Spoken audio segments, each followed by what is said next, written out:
Hey everyone, welcome back to another video. In this video I'm going to talk about the review of iOS 26.0.1, the latest one which is rolled out, and some of the reviews and what you need to check on this. So I have done this, and for me I have to tell you the first and foremost thing is all about regarding the performance. The lag which was in the previous version is completely fixed on this particular one.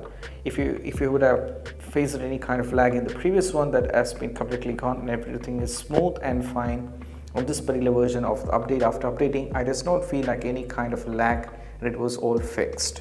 And if you ask the questions on the battery, I have to say this: the battery has been improved from the previous one. To compare it to this, it has improved slightly, but there is something losing, which means there are some kind of fixes to be done. Maybe the Apple might fix it down the road in the next update.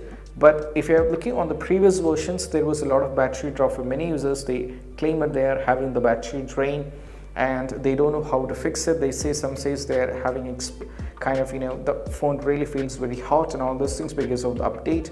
And this time on this particular update, they have fixed it somehow, but not completely fixed. Maybe down the road in another update, Apple might fix it. Right, so that's what it is when it's come to this. And also overall it is all working fine, it is smooth and everything.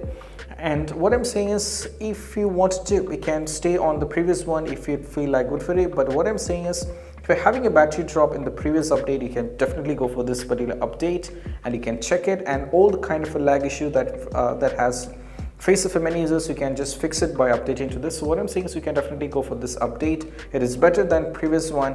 The lag and the battery is improved. The lag is completely fixed and the battery improvement has been there, but it's not completely fixed out. So Apple might be dropping another update maybe end of this week or in next month maybe.